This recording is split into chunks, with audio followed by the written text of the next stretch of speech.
Praise the Lord. Greetings in the name of Lord and Savior Jesus Christ. దేవుని వాక్యాన్ని మనం క్రమ పద్ధతిలో అధ్యయనం చేస్తున్నాం. ఆదికాండం, నిర్గమకాండం, లేవికాండం, సంఖ్యాకాండం మనం పూర్తి చేసుకొని మనము ద్వితీయోపదేశ కాండంలోకి వచ్చాం. అనగా ధర్మశాస్త్రము 5 గ్రంథాల యొక్క సంకలనమే ధర్మశాస్త్రం. అందులో మన చివరి గ్రంథమైనటువంటి ద్వితీయోపదేశ కాండంలో వచ్చిన ద్వితీయోపదేశ కాండం అనగా 2వ తరం ఇజ్రాయేలు ప్రజలకు మోషే దేవుని యొక్క ఆజ్ఞలను, కట్టడలను వివరిస్తూ ఉన్నాడు. ఆ తర్వాత వారు కనానులోని ప్రవేశించిన తర్వాత వారు ఎలాగ ఉండాలి అనేటువంటి విషయాలను మోషే 2వ తరం ఇజ్రాయేలుకు బోధిస్తూ ఉన్నాడు.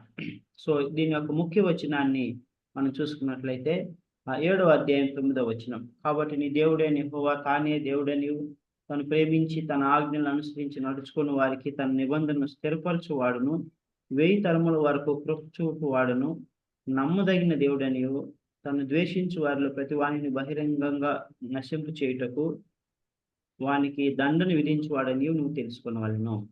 So the key verse is, know therefore that the Lord thy God is God, the faithful God, that which keepeth the covenant and mercy with them that love him. So the theme of this book is, the Lord thy God is God and he is faithful God, he keepeth the covenants and mercy. ఆయన నమ్మదగిన దేవుడు, ఆయనే దేవుడు, ఆయన నిబంధనను, కృపను స్థిరపరచువాడు అనేటువంటిది ఈ యొక్క అధ్యాయం యొక్క ముఖ్య ఉద్దేశం.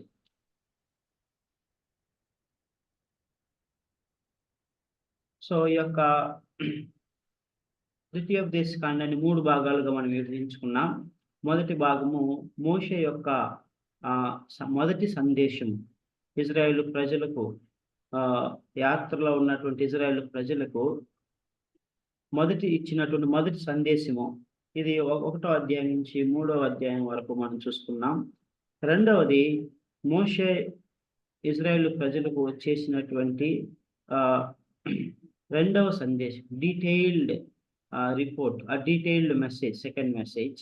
And the third one Moses farewell message, అంతిమ సందేశము, చివరి సందేశము. అది 27వ అధ్యాయం నుంచి 33వ అధ్యాయం వరకు మనం చూసుకుంటాం. సో లాస్ట్ క్లాస్లో మనం చూసినట్లయితే మోషే యొక్క మొదటి సందేశము 1వ అధ్యాయం నుంచి 3వ అధ్యాయం వరకు చూసుకున్నాం. అందులో ముఖ్య విషయాలు మోషే ఇజ్రాయెల్ ప్రజలకు జ్ఞాపకం చేస్తా ఉన్నాడు. హోరేబు పర్వతం మొదలుకొని, అనగా సీనాయి పర్వతం దగ్గర దేవుడు ఇజ్రాయెల్ ప్రజలకు ఆజ్ఞలను, కట్టడలను, విధులను, న్యాయ విధులను, మరి ఆ యొక్క మోరల్ లాస్ను, సివిల్ లాస్ను, నైతిక సూత్రాలను అన్నిటిని అనుగ్రహించి ప్రత్యక్ష గుడారమును నమూనానిచ్చి యాజకులను ఏర్పరిచి ప్రత్యక్ష గుడార క్రమాన్ని నేర్పించిన తర్వాత అక్కడి నుంచి ఇజ్రాయెల్ ప్రజలను ఏ విధంగా కాదేష్ బర్నియా వరకు నడిపించాడో వివరిస్తూ ఉన్నాడు. అది 11 రోజులు ప్రయాణం అని, ఆ 11 రోజులు ప్రయాణము తర్వాత వారు కాదేష్ బర్నియాకు వచ్చారని మనం చూసుకున్నాం. ఆ తర్వాత కాదేష్ బర్నియాలో ఇజ్రాయేలు ప్రజలు దేవుని శోధిస్తారు, దేవుని పరీక్షిస్తారు, దేవుని దుఃఖపరుస్తారు, బాధపరుస్తారు. 2 విషయాలు కాదేష్ బర్నియాలో జరుగుతాయి. నంబర్ 1, కాదేష్ బర్నియాలో వేగుల వారు కనానును చూసి, కనాను బలాబలాలను, వారి పట్టణాలను, వారి యొక్క యుద్ధ సామాగ్రిని, వారి యొక్క యుద్ధోపకరణాలను, వారి సైన్యాన్ని, ఆ మనుషులను చూసి రమ్మని పంపించినప్పుడు వారు వెళ్ళి తిరిగి వస్తారు. వచ్చిన తర్వాత 12 మంది అధిపతులు వెళ్తే అందులో 10 మంది బ్యాడ్ రిపోర్ట్ తీసుకొస్తారు. మనం వారి ఎదుట ఉండలేం, మనం వారిని జయించలేం, వారు మనకంటే బలవంతులు అని వాళ్ళు చెప్తారు. ఆ తర్వాత 2 కాలేబు, యోషువ, వీళ్ళిద్దరూ మంచి రిపోర్ట్ తీసుకొస్తారు. మన దేవుడు నిశ్చయముగా వారిని మనకు అనుగ్రహించును అని విశ్వసిస్తారు. అది మొదటిది. అంటే అక్కడ తిరుగుబాటు చేస్తారు. ఇజ్రాయేల్ ప్రజలంతా ఎలుగెత్తి ఏడ్చి, మమ్మల్ని అరణ్యంలో చంపేయడానికి తీసుకొచ్చావా, మేము వేరొక నాయకుని ఎన్నుకొని మేము తిరిగి మళ్ళీ ఐగుప్తుకు వెళ్ళిపోతాం అని వారు తిరగబడతారు. తర్వాత రెండవదిగా మోషే బండతో మాట్లాడమంటే ఏం చేశాడు ఆయన? కర్రతో 2 మార్లు గట్టిగా బండను కొట్టాడు. ద్రోహులారా, మీకు ఈ బండ నుండి మేము నీళ్లు తీసుకురావాలా అని. ఆ విధంగా 2 పొరపాట్లు చేయడాన్ని బట్టి ఇజ్రాయేలు ప్రజలు 40 సంవత్సరములు, మరలా 38 సంవత్సరముల అరణ్యంలోనే, ఆ మైదానంలోనే, ఆ యొక్క యోర్దాను నదికి వెలుపల లోపల యోర్దాను నది దగ్గర అటు ఇటు తిరుగుతూ ఉన్నారు, యాత్ర చేస్తూ ఉన్నారు. అవన్నీ మనము సంఖ్యాకాండంలో చూసుకున్నాం. సో అది మొదటి. రెండవది, ఇజ్రాయేల్ ప్రజలు సేయీరు మన్యంలో గుండా వెళ్ళారు. ఆ తర్వాత అమోరీయులతో యుద్ధం చేశారు. అమోరీయులతో యుద్ధం చేయటం, వారి మీద గెలవటం మనం చూసాం. సో వాళ్ళు ఏం చేశారు? బాషాను రాజు అయిన ఓగును ఓడించారు. తర్వాత సీహోను అనేటువంటి రాజును కూడా ఓడించారు. వీరిని ఓడించి ఆ ప్రాంతములన్నిటినీ స్వాధీనపరచుకొని వాటిని ఏం చేశారు? రూబేనీయులకు, గాదీయులకు, అర్ధగోత్రపు మనుష్య వారికి స్వాస్థ్యముగా ఇచ్చారు. రూబేనీయులు, గాదీయులు, మనుష్యులు సంఖ్యాకాండం 32వ అధ్యాయంలో మోషే దగ్గరకు వచ్చి ఏం చెప్పారు?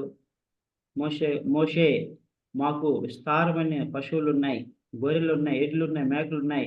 ఈ ప్రాంతం అంతా మరి పచ్చిక బయళ్ళతో ఉన్నది. మరి మాకు అనువైనటువంటిది, మరి మాకు విస్తారమైనటువంటి ఈ యొక్క గొర్రెలు, మేకలు ఉన్నాయి కనుక ఈ ప్రాంతం మాకు స్వాస్థ్యంగా ఇవ్వు. మేము ఎక్కడ ఇల్లు కట్టుకొని ఉంటాం. అయితే మేము ఇజ్రాయేలీలతో కూడా, మా తోటి సహోదరులు కూడా యోర్దాను నదికి అవతల వచ్చి వారితో పాటు యుద్ధం చేసి సమస్తమును స్వాధీనం చేసుకునే వారికి కూడా ఉంటాం అని అంటారు. మోషే మొదటిగా ఒప్పుకోడు. తర్వాత వారు మరలా అడగడాన్ని బట్టి మరి వారు ఒప్పుకుంటారు. మోషే ఒప్పుకుంటాడు. ఆ తర్వాత వారి సంధి కుదురుతుంది. సో ఈ విషయాలను గురించి రాసింది. ఆ తర్వాత ఒక స్పిరిచువల్ లీడర్ ఎలాగుండాలి, ఒక స్పిరిచువల్ లీడర్, ఆత్మీయ నాయకుడు ఎలాగుండాలి అనేటువంటి విషయాన్ని గురించి మనం చూసుకున్నాం. అతడు ధైర్యవంతుడై ఉండాలి. యోషువ, మోషేల వలె ధైర్యవంతుడై ఉండాలి. ముందుగా నడిపించేవాడిగా ఉండాలి. ఇజ్రాయేల్ సమాజంలో అందుబాటులో వారి ముందుకు వస్తూ పోతూ ఉండేటువంటి వాడుగా ఉండాలి. తర్వాత యెహోషువ, కాలేబుల విశ్వాసం గురించి కూడా మనం చూసుకున్నాం. So this is what we have seen in the last class. Then today we will see the second part, మోషే యొక్క సందేశము, మోషే యొక్క రెండవ సందేశం, detailed second message or instructions of Moses to the Israel. So మొదటి సందేశంలో ఇజ్రాయేలీలు ఎలాగూ హోరేబు నుంచి మరి ఇప్పుడున్నటువంటి అరాబా వరకు వచ్చారో ఎక్స్ప్లెయిన్ చేశాడు. రెండవ సందేశంలో కంప్లీట్గా డీటెయిల్డ్గా ఇజ్రాయేల్ ప్రజలకు ఆజ్ఞలను, కట్టడలను, విధులను వారికి మరలా చెప్తూ ఉన్నాడు. కనాన్లోని ప్రవేశించే ముందు వారు ఎలాగ ఉండాలి, ప్రవేశించిన తర్వాత వారు ఏం చేయాలి అనేటువంటి విషయాలను జ్ఞాపకం చేస్తూ ఉన్నాడు. చూడండి, 4వ అధ్యాయం మొదటి వచనం చదువుకుందాం. 4వ అధ్యాయము మొదటి వచనం, chapter 4 verse 1. Deuteronomy chapter 4 verse 1.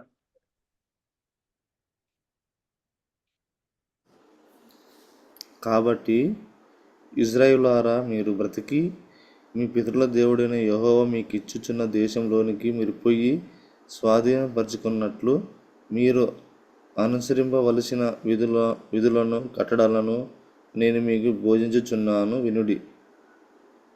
So మోషే చెప్తా ఉన్నాడు, మీరు యెహోవా మీకు ఇచ్చుచున్నటువంటి దేశంలోనికి పోయి స్వాధీనపరచుకున్నట్లు మీరు అనుసరించవలసిన విధులు, కట్టడలను మీకు బోధించున్నాను.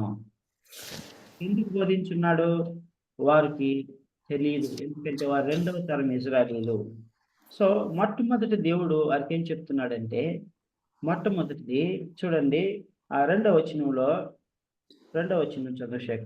చదవండి 2వ వచనం. Okay.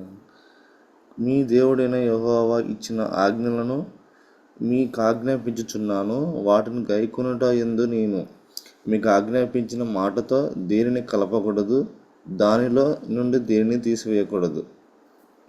But the very first instruction what God was giving to the second generation Israelites was, you should keep the commandments of God. You should keep the statutes of your God so that you may be safe in the promised land అని చెప్తే ఏమంటున్నాడు, నేను మీకు ఇచ్చినటువంటి ఆజ్ఞలకు, కట్టడలకు, విధులకు మీరు ఏమీ కలపకూడదు, దానిలో నుంచి ఏమీ తీసివేయకూడదు.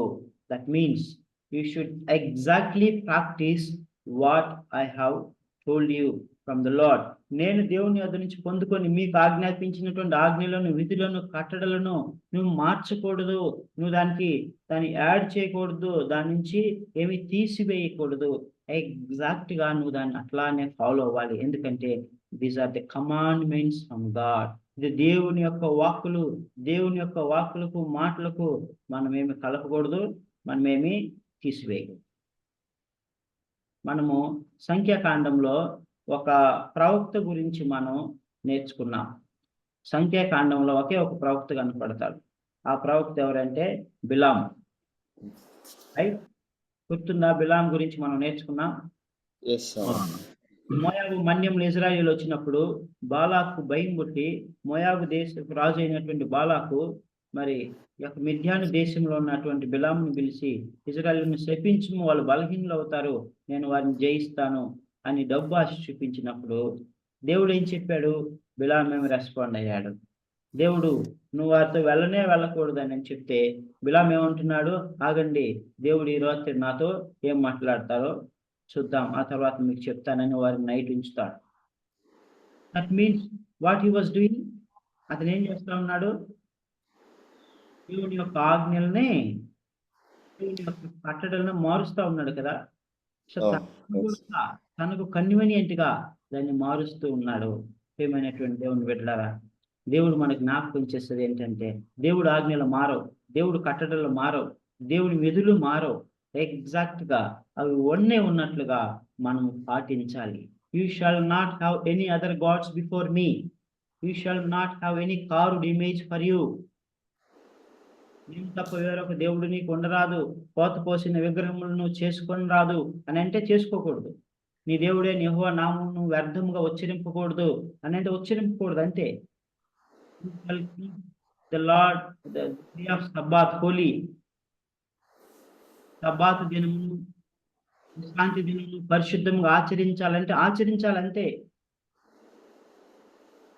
దాన్ని మాడిఫై చేసుకొని నేను కన్వీనియంట్ గా, నాకు అనుకూలంగా నేను చేసుకుంటాను అని అంటే కుదరదు. My dear brothers and sisters, what the Lord God is telling is that you should keep the commandments of God as such. You are not supposed to add anything to it. You are not supposed to delete anything from it. అందుకని దేవుడు కొత్త నిబంధనలో కూడా మనకు సెలవిస్తాడు. ఏమని సెలవిస్తాడంటే,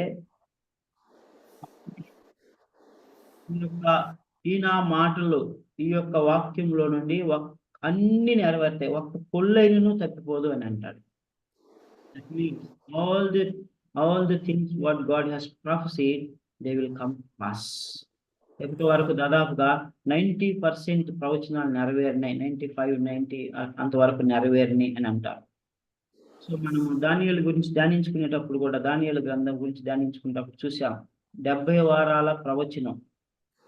70 వారాల్లో దాదాపుగా 65 వారాలు పైగా అయిపోయిందని భక్తులు చెప్తా ఉన్నారు. Some times they say that 69 వారాలు కూడా అయిపోయినాయి, నాకు ఒక్క వారమే ఉంది, అర్ధ వారం, ఇంకొక అర్ధ వారం అవే ఉన్నాయని చెప్తారు. So we are very close to God. We are very close to God second coming. దేవుని యొక్క రెండో రాకడకు మనం అతి సమీపంగా ఉన్నాం. సో ఆల్ అవర్ హార్ట్స్, మన హృదయం అంతటితోటి మనం దేవుని ఆజ్ఞలను, కట్టడలను, విధులను ఎలాగూ ఉన్నావో అలాగనే మనం పాటించాలి. సో దేవుడు మోషే ఇశ్రాయేలు జ్ఞాపకం చేస్తున్నాడు, మీరు బయల్సెఫోరులో మరి దేవుని యొక్క ఆజ్ఞను మీరి మీరు నశించిపోయారు కదా, జ్ఞాపకం ఉంచుకోండి అని హెచ్చిస్తా ఉన్నాడు. బయల్సెఫోరులో ఏం చేశారు ఇశ్రాయేలు? కొంతమంది యవనస్తులు విగ్రహాలకు బలి అర్పించినది వారు తిన్నారు, విగ్రహాలకు మ్రొక్కారు, తద్వారా ఆజ్ఞ మీరిన వారయ్యారు. వారి మీద వచ్చింది. దేవుడు తన ఆజ్ఞల విషయంలో, కట్టడల విషయంలో, విధుల విషయంలో కాంప్రమైజ్ అయ్యేటువంటి వాడు కాదు. ఈ లోకంలోకి దేవుడు వచ్చాడు. ఈ లోకంలో మరి 33.5 సంవత్సరములు ఆయన జీవించాడు. మరి అతి కఠినమైన ప్రజల మధ్య నివసించాడు. వేషధారులు, శాస్త్రులైన పరిసయ్యులు, శాస్త్రుల మధ్య ఆయన నివసించాడు. కఠోరమైనటువంటి రోమా సామ్రాజ్యాన్ని ఆయన చూశాడు. గవర్నర్స్ని చూశాడు. అనేక రకములైనటువంటి ప్రజలను చూశాడు. పాపాత్ములను చూశాడు. భయంకరమైనటువంటి రోగులను ఆయన చూశాడు. అన్యాయాన్ని, అక్రమాన్ని చూశాడు. అయితే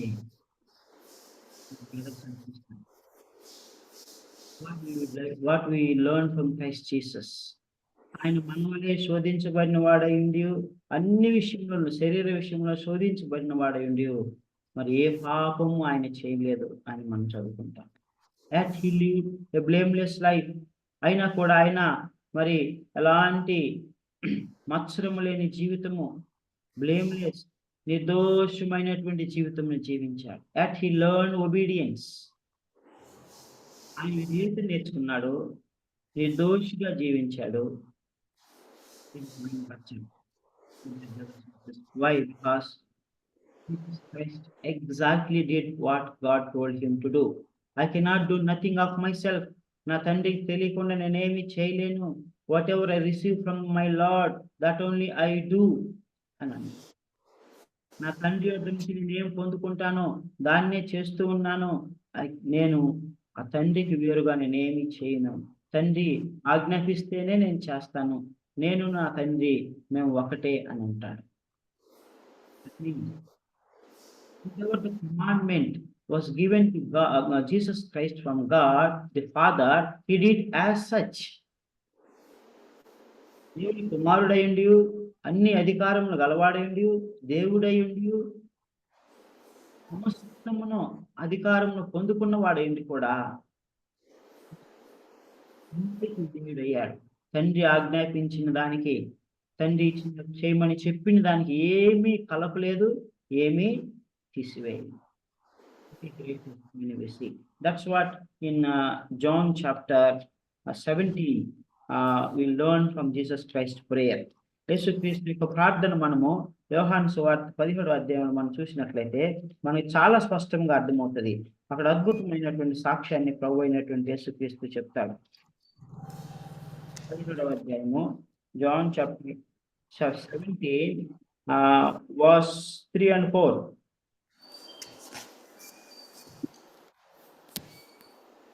చాప్టర్ అన్నా 17వ అధ్యాయము 3-4 వచనాలు. యోహాను సువార్త 17వ అధ్యాయము 3-4 వచనాలు.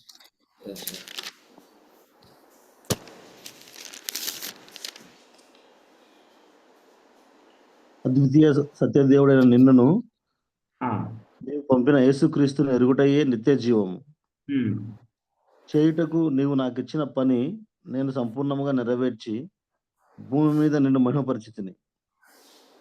చేయుటకు నీవు నాకు ఇచ్చిన పని నేను సంపూర్ణముగా నెరవేర్చి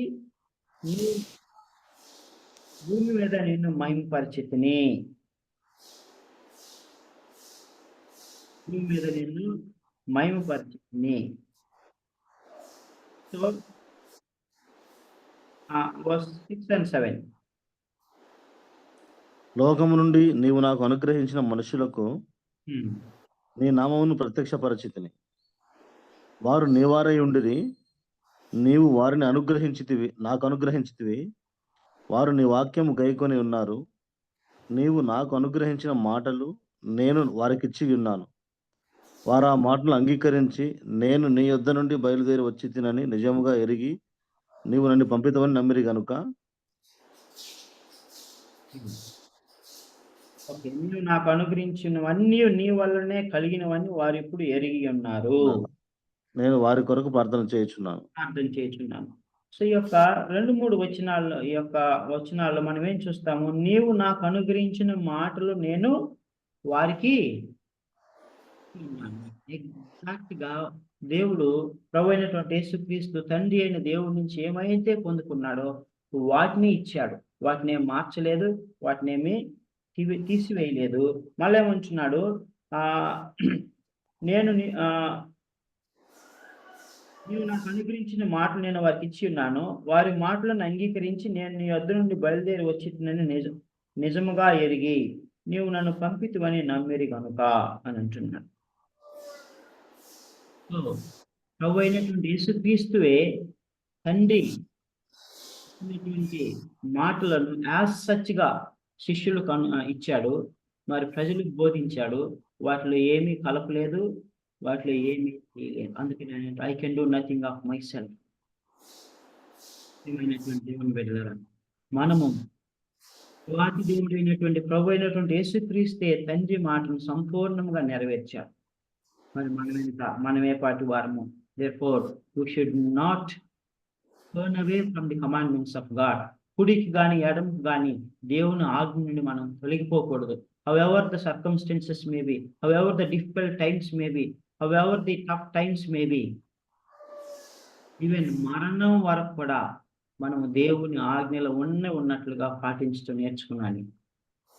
ఒకసారి మనం ఏదో ఒకటి చెప్పి తప్పించుకుందాం, ప్రభువా నన్ను క్షమించని మనం అనుకోవచ్చు. ఒకసారికి నేను మరి చేసి అబద్ధం చెప్పి నేను దాన్ని దాటివేస్తాను అనుకోవచ్చు. తర్వాత దేవుని దగ్గర క్షమాపణ అడుక్కుంటాను అనుకోవచ్చు. లేకుంటే ఈ ఒక్క మార్కు నేను మరి ఆ యొక్క విగ్రహారాధన చేసి బయల్సెఫోన్లో ఇజ్రాయెల్ ప్రజలు మరి వారు పాపం చేసినట్లుగా నేను చేసి నేను దేవుని దగ్గర క్షమాపణ అడుక్కుంటానని అనొచ్చు. But God is very clearly telling you should not add or delete or remove from the commandments of God. We should take stand for the Lord. దేవుని కొరకు మనము నిలబడాలి. దేవుని కొరకు మనము సజీవులుగా నిలబడాలి. ఇంకా ఏమంటున్నాడు, మీరు సజీవులుగా ఇంతవరకు మీరు దేవుణ్ణి హత్తుకొని ఉన్నారు కనుక మీరు సజీవులుగా ఉన్నారు అని అంటున్నాడు. మీ దేవుని హత్తుకొని ఉన్నారు కనుక మీ దేవుడైన యెహోవాను హత్తుకొని మీరందరూ నేటి వరకు సజీవులై ఉన్నారు. ఇప్పుడు రెండో తరం వాళ్ళు సజీవులుగా ఉన్నారు. వాళ్ళు చెప్తా ఉన్నారు, ఇదిగో మీరు దేవుని హత్తుకొని ఉన్నారు, దేవుని ఆజ్ఞలను పాటిస్తున్నారు, దేవుని వెంబడిస్తూ ఉన్నారు కనుక మీరు సజీవులుగా ఉన్నారు. మీ పితరులు చూడండి, వారు నశించిపోయారు, నశించిపోయారు. అరణ్యంలో నశించిపోయారు అని జ్ఞాపకం చేస్తా ఉన్నాడు. 6వ వచనం, 4వ అధ్యాయం 6వ వచనం,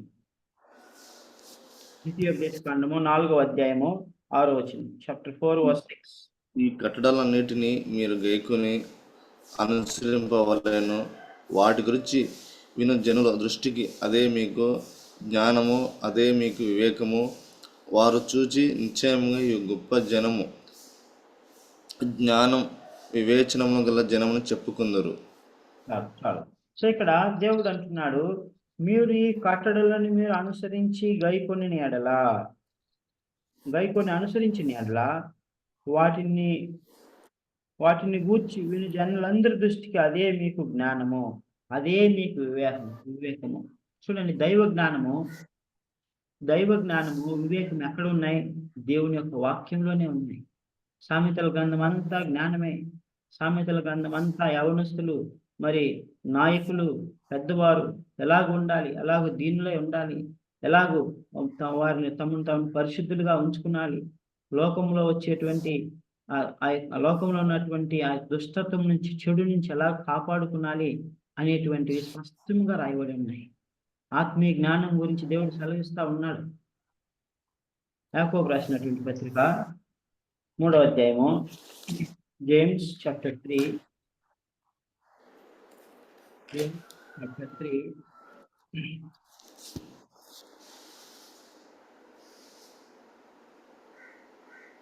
verse 13, 14, 15. అయితే మీ హృదయములలో సహింప James chapter 3 verse 13, 14, 15. మీలో జ్ఞాన వివేకం గలవాడెవడు? వాడు జ్ఞానంతో కూడిన సాత్వికం గలవాడే తన యోగ ప్రవర్తనల వలన తన క్రియలను కనపరచవలెను. అయితే మీ హృదయములలో సహింపనలవి కాని మత్సరమును వివాదమును ఉంచుకుని వారైతే అతిశయపడవద్దు, సత్యమునకు విరోధముగా అబద్ధమాడవద్దు. ఈ జ్ఞానము పైనుండి దిగివచ్చినది కాక భూ సంబంధమైనది యు ప్రకృతి సంబంధమైనది యు దయ్యముల జ్ఞానం వంటిదైనై ఉన్నది. రైట్. 16 కూడా చదువు. ఎలాగనగా మత్సరమును వివాదమును ఎక్కడ ఉండునో అక్కడ అల్లరియు ప్రతి నీచ కార్యమును ఉండును. అయితే పైనుండి స్పష్టంగా సెలవిస్తా ఉన్నాడు. భూ సంబంధమైనటువంటి జ్ఞానము, ప్రకృతి సంబంధమైనటువంటి జ్ఞానము, దయ్యముల జ్ఞానం యొక్క నిర్వచనం చెప్తా ఉన్నాడు. సో ఏంటంటే అది వివాదములు, దాని హృదయం మత్సరములను వివాదములు తన హృదయంలో ఉంచుకుంటుందంట. మీ హృదయంలో సహింపని అలవకాన్ని మత్సరములను వివాదమును ఉంచుకుని వారైతే అతిశయపడవద్దు, సత్యమునకు విరోధంగా అబద్ధం ఆడవద్దు. సత్యమునకు విరోధంగా అబద్ధం ఆడుతుంది ఈ లోక జ్ఞానము. తర్వాత వారి హృదయంలో ఏముంచుకుంటారు? సహింపని అలవకాన్ని మత్సరములు వివాదములు వారి హృదయంలో ఉంచుకుంటారు. ఈ జ్ఞానము ప్రకృతి సంబంధమైనది, పైనుండి దిగి వచ్చినది కాదు. మత్సరములు వివాదములు ఎక్కడుంటే అక్కడ అల్లరి ప్రతి నీచ కార్యము ఉండను. This is what we see in the people of the world. ఈ లోకస్తుల్లో మనం అదే చూస్తాం. ఈ లోకంలో ఉన్నటువంటి వారి హృదయంలో వారు నీతిమంతులుగా కనబడతారు, మంచిగా కనబడతారు, లోకానుసారంగా మంచిగా కనబడతారు. కానీ వారి హృదయం అంతా ఏముంది? లోపలంతా సహింపు నలవకాని మత్సరములు వివాదములు ఉంటాయి, అల్లరి, ఇవన్నీ వారితో నిండి ఉంటాయి. సో వీటన్నిటిని నిండి వారే మాట్లాడతారు. అలాంటి జ్ఞానము ఎలాంటిది? భూ సంబంధమైనది, ప్రకృతి సంబంధమైనది, దయ్యముల జ్ఞానం వంటిది. ప్రియమైనటువంటి దేవుడు బిడ్డలారా, అయితే దేవుడు మనకే జ్ఞానం ఇస్తున్నాడు? ఆయన ఆజ్ఞలను గైకొనటమే, ఆయన ఆజ్ఞలను ఎరిగి ఉండటమే, ఆయన యొక్క కట్టడలను విధులను నేర్చుకొని వాటిని ఆకలింపు చేసుకొని వాటిని కలిగి ఉండటమే దైవ జ్ఞానము అని దేవుడు సెలవిస్తా ఉన్నాడు. అప్పుడు ఆ చుట్టుపక్కల ఉన్న ప్రజలంతా కూడా, ఆ గొప్ప జనము, మరి వారు ఏమనుకుంటారు? ఇదిగో వీరు జ్ఞానవంతులు, ఇంత జ్ఞానం కలిగినటువంటి ప్రజలు ఎలాగున్నారు, ఇంత జ్ఞానం కలిగినటువంటి ప్రజలను దేవుడు వారికి దేవుడుగా ఉన్నాడు అని వారు చుట్టుపక్కల దేశాలు వాళ్ళు చెప్పుకుంటారు. చూడండి, ఈ దినాన్ని కూడా ఇజ్రాయేల్ దేశం గురించి ప్రపంచం అంతా చెప్పుకుంటుంది. చిన్న దేశమే, people of 90 lakhs or 1 crore, but they are wise. God gave them wisdom and they are ruling, they have their name in the world. వారి ప్రపంచంలోనే వారి దేశానికి ప్రత్యేకమైనటువంటి పేరు ఉన్నది. ఎందుకంటే దేవుడికి విశేషమైన జ్ఞానమును వారికి అనుగ్రహించున్నారు. ఇది లోక సంబంధమైనటువంటి జ్ఞానము. తర్వాత 17-18 వచనాలు చదవండి. యాకోబు పత్రిక 3వ అధ్యాయము 17-18 వచనాలు. అయితే పైనుండి వచ్చు జ్ఞానము మొట్టమొదట పవిత్రమైనది, తర్వాత సమాధానకరమైనది, మృదువైనది, సులభంగా లోబడినది, కనికరంతోనూ మంచి ఫలముతోనూ నిండుకున్నది, పక్షపాతమైనను వేషధారణైనను లేనిదైనై ఉన్నది. నీతి ఫలము సమాధానం చెయ్యి వారికి సమాధానమందు విత్తుబడును. చూడండి, అద్భుతమైనటువంటి మాటలు ఇక్కడ మనం చూస్తాం. పైనుండి వచ్చి జ్ఞానము, దైవ జ్ఞానము, దేవుని జ్ఞానము, ఆత్మీయ జ్ఞానము ఎలాంటిది? మొట్టమొదట పవిత్రమైనది, తర్వాత సమాధానకరమైనది, మృదువైనది, సులభముగా లోబడినది, కనికరముతోనూ మంచి ఫలములతో నిండుకున్నది, పక్షపాతమైనను వేషధారణైనను లేనిదినై ఉన్నది. నీతి ఫలము సమాధానం చేయు వారికి సమాధానం అందు విత్తబడును. నీతి పక్షపాతం లేనిది, ప్రేమ కలిగినది, కనికరం కలిగినది, మృదువైనది, సమాధానకరమైనది, పవిత్రమైనది, ఇవన్నీ కూడా ఎక్కడి నుంచి వస్తాయి? ఈ గుణగణాలన్నీ కూడా దేవుని జ్ఞానం, దేవుని వాక్యంలోనే ఉన్నాయి. దేవుని వాక్యంలో మనము పొందుకుంటాం. ప్రియమైనటువంటి దేవుని బిడ్డలారా, దేవుడు మనకు జ్ఞాపకం చేస్తా ఉన్నాడు. మనకు ప్రకృతి సంబంధమైనటువంటి జ్ఞానము అవసరం లేదు. ప్రకృతి సంబంధమైనది, దయ్యముల జ్ఞానము, భూ సంబంధమైనది మనకు అవసరం లేదు. మనకు పర సంబంధమైన జ్ఞానము, పైనుండి వచ్చే జ్ఞానము, దైవ జ్ఞానము కావాలి. అది మనకు దేవుడు ఇచ్చి ఉన్నాడు. అది మనకు దేవుడు మరి దైవ వాక్యం రూపంలో మనకి ఇచ్చి ఉన్నాడు. కాబట్టి మనం దాన్ని ఏం చేయాలి? దాన్ని ఆకలింపు చేసుకోవాలి, దాన్ని అర్థం చేసుకోవాలి. దాన్ని మనం చదివి నేర్చుకొని మన హృదయం అనే పలకల మీద రాసుకున్నప్పుడు అదే మనకు జ్ఞానము. దేవుడు అదే అంటున్నాడు, అదే మీకు జ్ఞానము, అదే మీకు వివేకము. అప్పుడు మీ చుట్టుపక్కల ఉన్న ప్రజలందరూ చూసి గొప్ప జనము, జ్ఞాన వివేకములు గల జనులు అని అంటారు. These people are wise and prudent and understanding knowledge. జ్ఞానం కలిగిన వారు, వివేకము కలిగిన వారు అని సాక్ష్యం. ఇది మనకు ఎక్కడి నుంచి వస్తుంది? దేవుని యొక్క ఆజ్ఞల నుంచి, దేవుని యొక్క కట్టడల నుంచి, దేవుని యొక్క వాక్యమును మనం నేర్చుకుంటా ఉంటే మనం పైనుండి వచ్చే జ్ఞానాన్ని పొందుకుంటాం, ఆత్మీయంగా జ్ఞానవంతులు అవుతాం. అప్పుడు ఈ లోకంలో మనం ఎలాగ ఉండాలి, మనం ఎలాగ నడుచుకోవాలి, మనలో మనం ఎలాగ పవిత్రంగా ఉంచుకోవడంలో మనకు అర్థమవుతుంది. మనము దేవుని నామాన్ని మహింపరిచేటువంటి వారం ఉంటాం. మనం నిత్యము నేను సియోను పర్వతం వల్లే ఉంటాం, కదల్చబడం, మనం బెదరము, మనం చెదిరిపోము, స్థిరముగా ఉంటాం. ఇంకా మనం చూసినట్లయితే దేవుడు మోషే ద్వారా ఇజ్రాయేలు ప్రజలకు జ్ఞాపకం చేస్తా ఉన్నాడు. ఇదిగో 8వ వచనంలో, ఈ ధర్మశాస్త్రం అంతట్లో మరి ఈ కట్టడలను నీతి విధులను గల గొప్ప జనమేది? Where is the nation that has got such a great commandments, statutes and ordinances in the universe? ఏ దేశమైనా ఉన్నదా? ఏ దేశము లేదు. నువ్వు ప్రత్యేకింపబడిన జనము, దేవుని యొక్క స్వకీయ జనము. You are so blessed. So be keep the commandments and be wise and receive the understanding అని దేవుడు సెలవిస్తా ఉన్నాడు. అలాంటి ఏ గొప్ప జనము లేదు, నువ్వు గొప్ప జనము అని దేవుడు మోషే వారిని బలపరుస్తూ ఉన్నాడు, ఎంకరేజ్ చేస్తూ ఉన్నాడు. ఆ తర్వాత అయితే 9వ వచనం అంటున్నాడు, అయితే నువ్వు జాగ్రత్త పడుము, నీవు చూచిన దాన్ని మరువకుండునట్లు, నీ జీవిత కాలం అంతయు నీ హృదయములో నుండి తొలగిపోకున్నట్లు నీ మనస్సును బహు జాగ్రత్తగా కాపాడుకొనుము.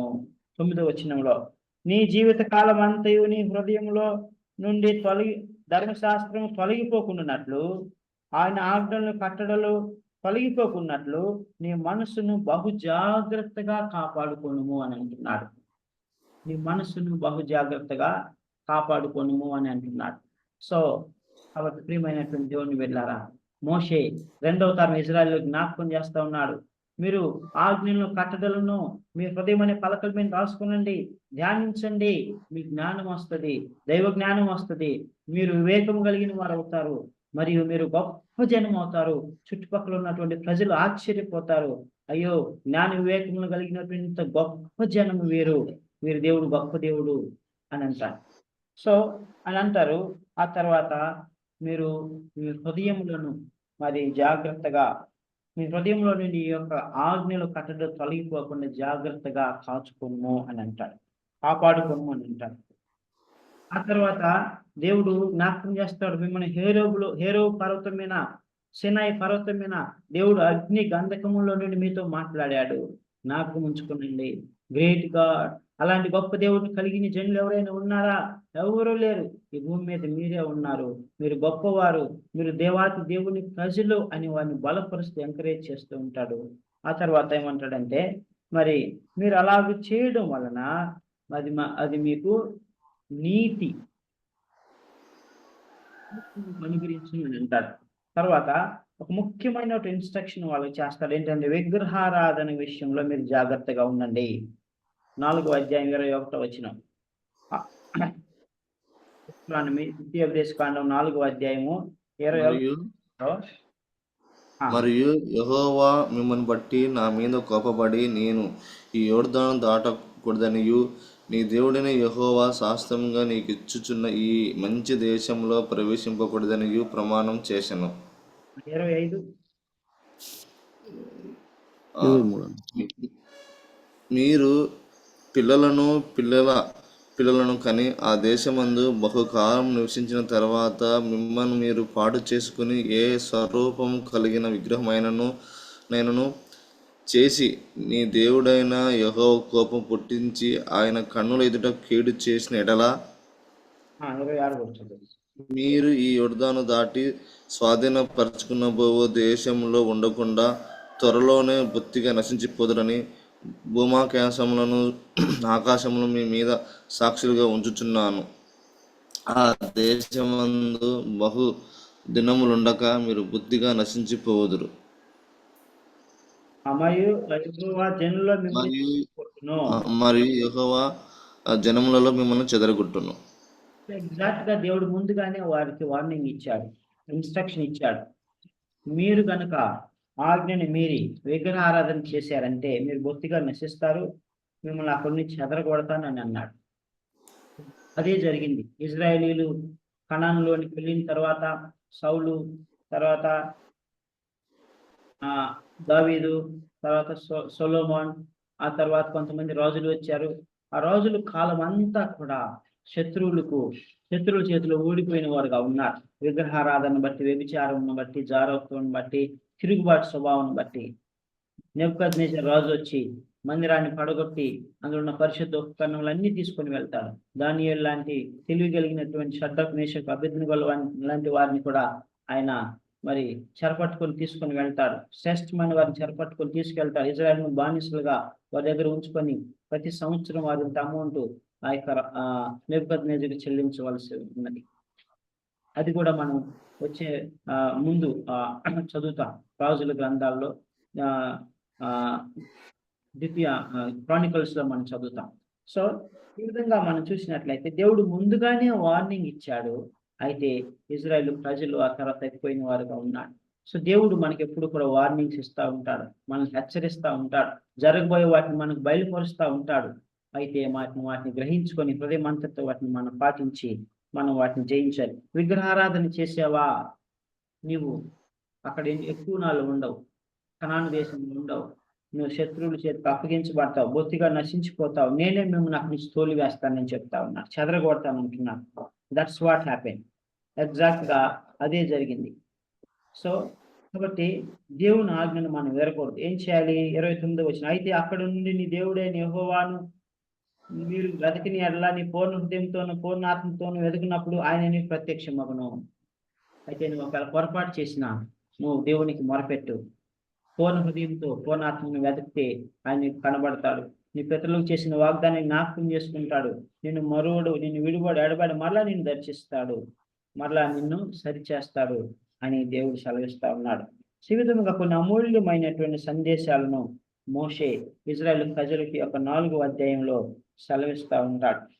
సో ఇంకా దేవుని యొక్క గొప్పతనాన్ని గురించి వాళ్ళకి చెప్తా ఉంటాడు. సృష్టి ఆరంభం నుంచి ఐగుప్తులో మిమ్మల్ని విడిపించినటువంటి అద్భుత కార్యాలు కానీ, అరణ్యంలో 10 అద్భుత కార్యాలు కానీ ఎప్పుడైనా జరిగినా, ఏ దేశంలో నేను జరిగినా, ఏ దేవుడైనా చేసినా చూడండి, అంత గొప్ప దేవుడిని మీరు కలిగి ఉన్నారు, మీరు గొప్ప ప్రజలు, మీరు ఆజ్ఞలను అనుసరించి నడుచుకోనండి, కట్టడలను అనుసరించి నడుచుకోనండి, మీరు మరి ఆజ్ఞను అతిక్రమించొద్దు అని వారికి సెలవిస్తా ఉన్నాడు.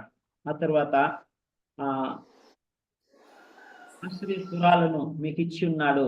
ఆ తర్వాత బాషాను రాజు అయినటువంటి ఓగును మరియు సిహోను అనేటువంటి వారిని, హెష్బోన్ రాజు అయిన సిహోను, వీళ్ళందరినీ కూడా ఓడించి మరి అవి మీకు స్వాస్థ్యంగా ఇచ్చి ఉన్నాడు అని మరి జ్ఞాపకం చేస్తా ఉన్నాడు. మీరు వారిని స్వాధీనపరుచుకున్నారు అని జ్ఞాపకం చేస్తా ఉన్నాడు. This is what God was telling to them. So తర్వాత 5వ అధ్యాయం అంతా కూడా 10 ఆజ్ఞలను మరలా వారికి 2వ తరం వారికి బోధిస్తూ ఉన్నాడు. సో 29వ వచనం అంటాడు, ఫియర్ మీ, నా యందు భయభక్తులు కలిగి ఉండి మీ హృదయం అంతటితో నన్ను వెంబడించండి, మీరు ఆశీర్వదించబడతారు, మీరు దీర్ఘాయుష్మంతులు అవుతారు, మీరు కుడికని ఎడకమని కలగవద్దు, మీరు జాగ్రత్తగా దేవుని యొక్క ఆజ్ఞలను అనుసరించి నడుచుకోనండి అని చెప్తాడు. ఇది 10 ఆజ్ఞలే మనం ఆల్రెడీ చూసుకున్నాం. సో అది మనకి అందరికి తెలిసిందే. తర్వాత 6వ అధ్యాయంలోనికి వచ్చినప్పుడు దేవుడు ఏమంటాడంటే, మీరు దీర్ఘాయుష్మంతులు అవునట్లు మరి ఆయన యొక్క ఆజ్ఞలను అనుసరించి నడుచుకోండి. తర్వాత మీ పిల్లలకు నేర్పించుడి అని అంటారు. టీచ్ దై చిల్డ్రన్ అని అంటారు. అది మీరు ఒకసారి అది దయచేసి సెల్ఫ్ రీడింగ్ చేసుకుంటేనే మంచిది, మనకు సమయం లేదు కనుక నోట్ చేసుకోండి. 6వ అధ్యాయము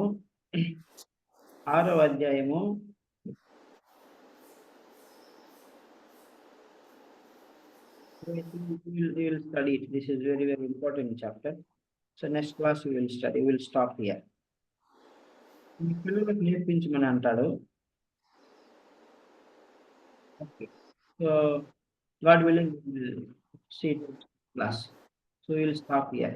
దేవుడు ఈ మాటలను దీవించునుగా. ప్రార్థన చేస్తాం. Ramachandra will pray for us.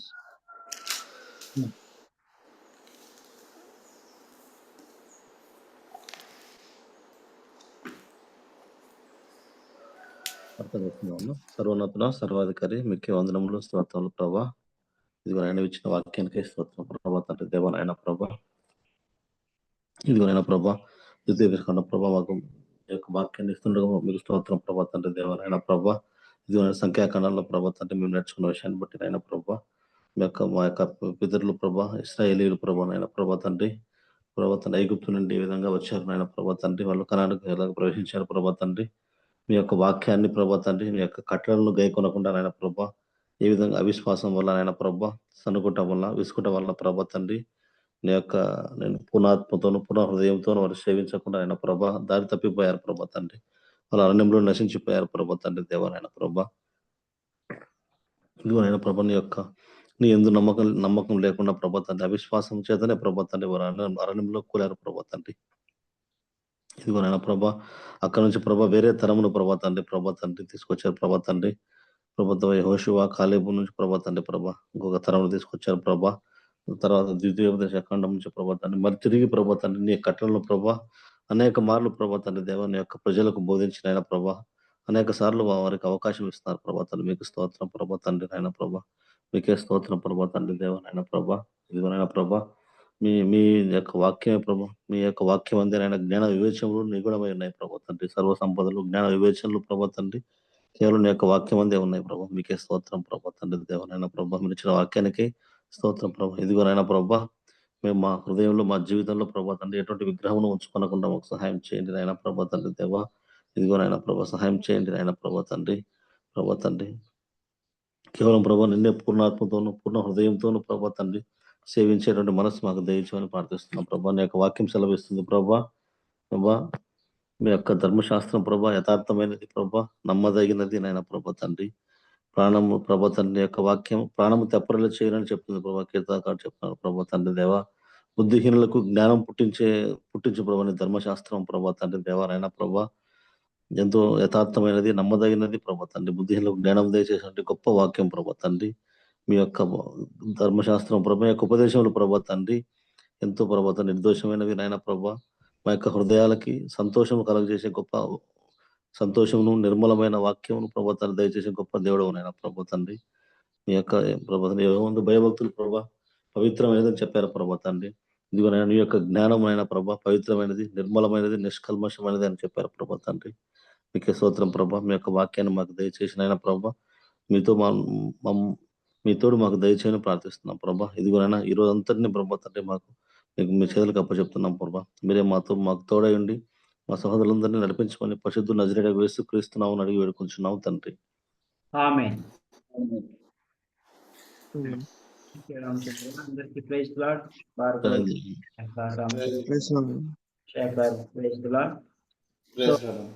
Presentations when shall we have?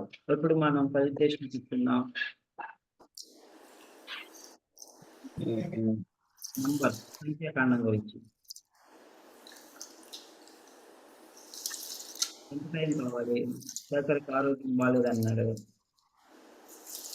నా వెన్స్డే అయితే నేను ఇస్తాను అన్న.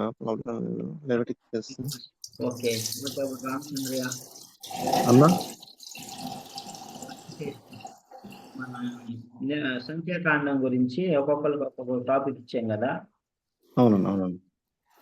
అవి ఎప్పుడు పెట్టుకుందాం? Present on Wednesday. ఓకే అన్న, చెప్దాం అన్నది. అన్న సంఖ్యాకాండమా లెవిటికస్ అన్న? లెవిటికసా? లెవిటికస్ అన్న. లెవిటికస్ కాలేదు ఇంకా, తర్వాత సంఖ్యాకాండం కదా. Correct, sorry. లేవి కాండం అవ్వలేదు. లేవి కాండం చాలా పెండింగ్ ఉంది. So I think we have to finish. Wednesday. ఆ తర్వాత మనం డిట్రానమీ కూడా చెప్పుకోవాలి. సారీ, నంబర్స్ కూడా ప్రెజెంటేషన్స్ ఇవ్వాలి. We are lagging behind. మనం చాలా అనుకున్నాం. So Bhargav will present on Wednesday. Then Ramachandran, how much time you need? Thursday చెప్తాను నేను, ఈ Thursday. Shekhar, what about Shekhar? చెప్తానన్నా నేను. ఈ వీక్లో నేను ఇక్కడ ఉంటున్నాను, చెప్తానన్నా నేను. ఓకే. పాసిబుల్ అయితే ఈ వీక్లో చెప్తాను, లేకపోతే నెక్స్ట్ వీక్ అన్నా చెప్తానన్నా. ఓకే అన్న. Next Monday prepare. Okay. Okay okay okay okay.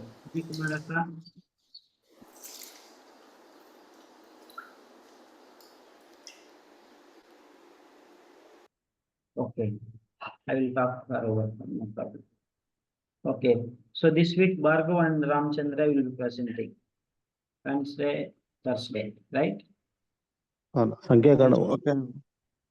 Wednesday, Thursday. Leviticus. Leviticus అన్న. Yes. అన్న ఒకసారి అది అసైన్మెంట్స్ PDF పోస్ట్ చేయండి, షేర్ చేయండి అన్న గ్రూప్లో. టాపిక్స్ ఇచ్చారు కదా, అది ఒకసారి ఇప్పుడు ఒక టాపిక్స్ నోట్ చేసుకున్నాం అన్న. నోట్ చేసుకున్నారు కదా. టాపిక్స్ ఉన్నాయి, బట్ ఎవరికి అనేది లేదన్న దానిలో. అది ఎవరు వాళ్ళు రాసుకున్నారు కదా. నోట్ చేసుకున్నావా శేఖర్? నేను చేసుకున్నా, అది చూస్తాను. నేను చేసుకున్నా. No problem. I will try to post it. Okay. Okay. Thank you. God bless you. Okay.